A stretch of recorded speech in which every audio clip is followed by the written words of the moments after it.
I trust my readers will pardon the liberties I have taken in digressing from the main text.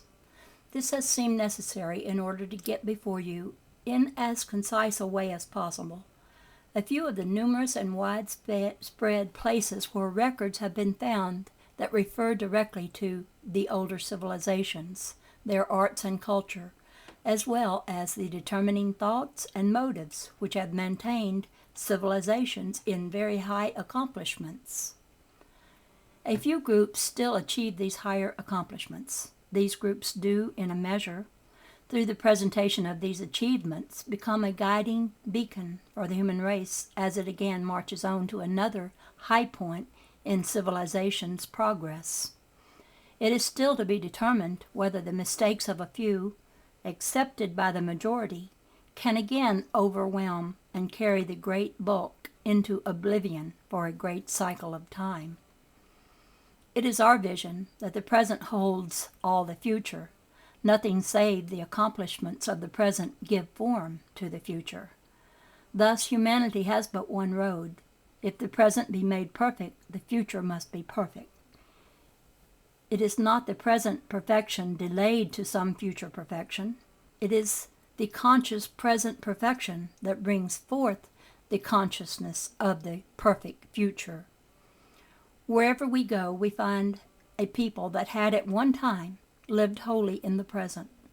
The whole future was in complete accord with the attainments of the present, so the future could take no other direction. Thus the injunction, take no heed for the future. All their precepts were, live true to the present, and the future must be what the present has been. Their folklore, their songs, their prayers, even those written on wheels, portray this thought. The devil dance, in which the Tibetan participated so freely, was originated to frighten away the evil one who had destroyed their race concept or consciousness. Through use, it has degenerated into a mere ceremony to frighten away evil spirits. The people have become so engrossed in spirits that they have forgotten the all-inclusive spiritual. This is not confined to just one race or one creed, but to all races and creeds. The first dance portrayed beauty and purity so thoroughly enthroned that not even a suggestion of evil could dethrone it. We also investigated the goblin tales from the sea and sand, as the Gobi is called in China. In many places one hears strange voices. Many times we have heard our own names called. We have heard the din made by great throngs of people which seem to be close by. Often we heard a variety of musical instruments accompanying sweet voices in song. We have seen many mirages and heard the noises of shifting sands. We are certain that the air strata at some distance above the desert are so clarified that at certain times, when all conditions are in harmonious accord, they act as sounding boards that reflect the vibrations that have at one time gone out. In this way, we believe medieval happenings are reproduced through the vibrations that were sent out. Thus, the air strata becomes the sounding boards that pick up and reflect the vibrations, just as they pick up and send out the vibrations of a mirage. We became so engrossed in our work that time seemed to have wings. Working under the direction of the old Lama, we made copies and measured drawings of many of the tablets as well as other records. The morning of our departure dawned bright and clear. We had paid our respects to all in the palace of the Dalai Lama. Yet the streets were jammed with people, so anxious were they to wish us Godspeed. Everywhere hands were waving farewell or offering prayers for our safe conduct. A delegation preceded us for miles with prayer wheels on long poles, turning out prayers. 50 accompanied us to Shingatsi on the upper reaches, I'm not even going to try to say that, of this river. As we neared this, the second city in Tibet, the great Tasha Lunpo Lamasery, located a mile from the city, came into view. A delegation from this lamasery met us 3 miles out and invited us to be the guest of the lamasery during our stay. We were accorded a cordial welcome on every hand. As we entered the lamasery, we felt the calm and peace which pervaded its halls as of a great presence. It was indeed an ideal place in which to rest before resuming the trek to Lake Dolma and Sharaskara. We were also anxious to inspect the records of this monastery. From there we wished to go on as rapidly as possible, as arrangements had been made to meet the Master Banglavazi at the temple Porta Sangha. Sorry about these pronunciations. After the evening meal with the lamas, we talked of the many beautiful temples. The conversations then drifted to the difference in religious beliefs. One very old lama said, "The same beliefs are not shared by lamas and yogis. The yogi cannot believe that the teaching of any one man, can be final. He sees that every human being has access to all knowledge right within himself, while lamas are adherents of Buddha alone. In all probability, each human being will unfold and realize his mightiness. A Christian will reach the Christ consciousness. A Buddhist will reach the Buddha attainment, and so on. All have their gods, and on every hand one can hear that God made man in his image. All nations and all people have their different gods. Some have their god of fire, others the god of harvest, and so on. Each has a better god than his brother. How am I to understand that God made man in his image, unless from the many gods set up, I would say that each man has made God in man's own image?" We found 6 lamas at the head of a group that were known as the Wandering Lamas, who go hither and yon without purse or script.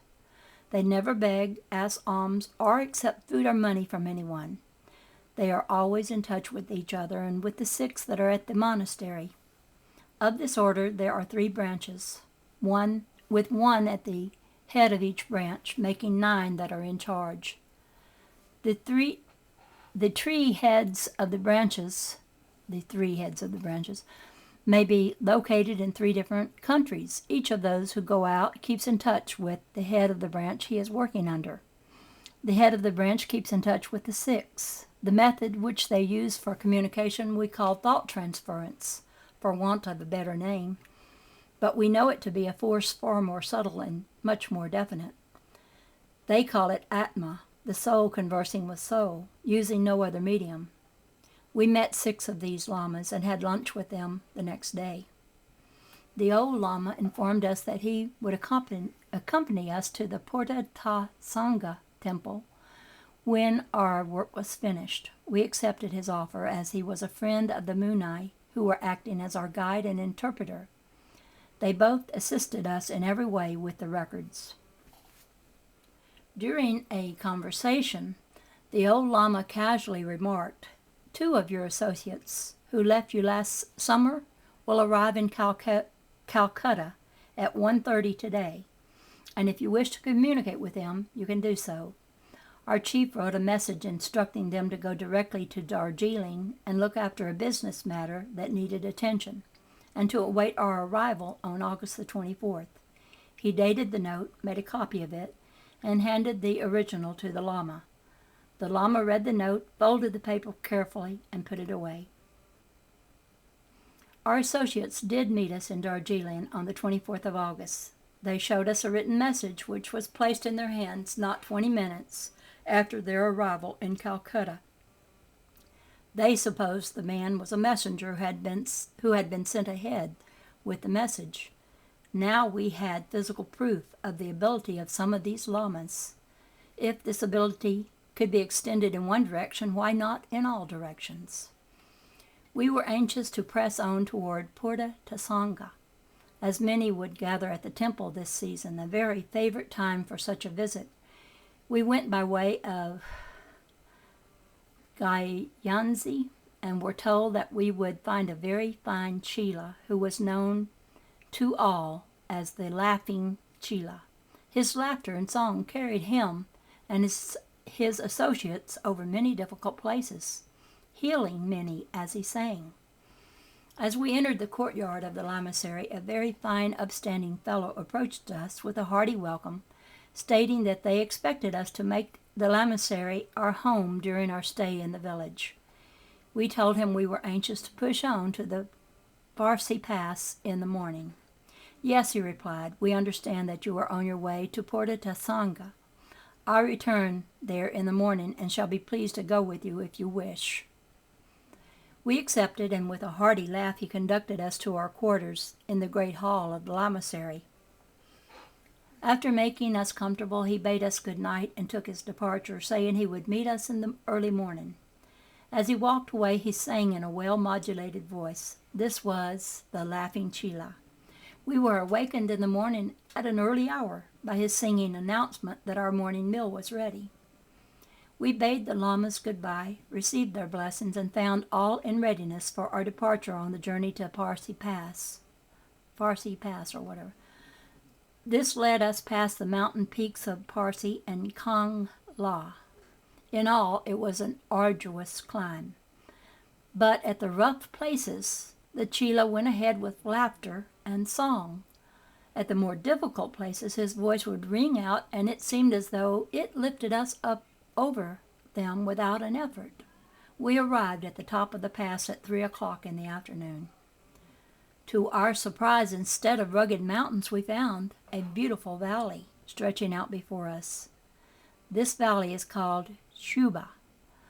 Although it is 16,000 feet above the sea level, either side of the valley is skirted by the fine forest whose heavy leafy trees were very luxuriant. Ahead of us we saw villages with beautiful temples. We did not go through the valley but took the shorter trail. Even this trail proved good.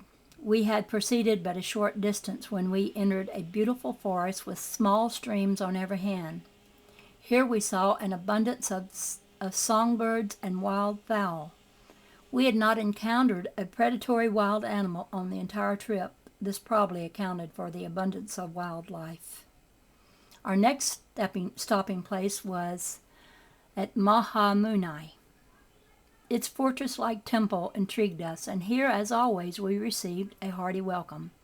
Those in charge told us that it would be useless to ask us to remain longer, as the master Purjai had preceded us to the temple Porta Tasanga, where many yogis, sadhus, and gurus were gathering, and that we would have a good, godly company on our last day's journey. Early the next morning, the pilgrims were assembled, anxious to be on their way to keep their tryst with the great master Purjai. All were eager to get the first glimpse of Porta Tasanga, as they expressed it, a jewel set in a rock ledge, the most lofty of any temple in the world. Would we stay at the Mahumani when this great prize loomed just ahead of us? Sang the Laughing Chila. Oh no, fare thee well, Mahumoni. We love you and shall return to your tender embraces. To journey to Porta Tasanga is irresistible. So the cavalcade moved on. The great Everest was before us, standing out in the light of approaching dawn, stark and white in its robe of pure crystal. It seemed to beckon us to take just a few steps more, reach out our hands and touch the hem of its garment. Yet when we had taken the few steps, its mass still eluded us. Champlohera, its near neighbor, 24,000 feet high, which we had passed, now seemed a pygmy compared with the monster just before us. We thought the trail on its flanks stony and perilous, but now we labored over a trail much of the distance on hands and knees. Still the song and laughter of the Chila bore us onward as though on wings. In our enthusiasm we forgot the dangers. It seemed that we had accomplished these places instantly. The sun, while it dispelled the illusion of touching mighty Everest in another stride, revealed grandeurs of which description in words would only become a travesty. There were towers and great temples of nature crowned with crystal on every hand. But Everest, great Everest, lay before us.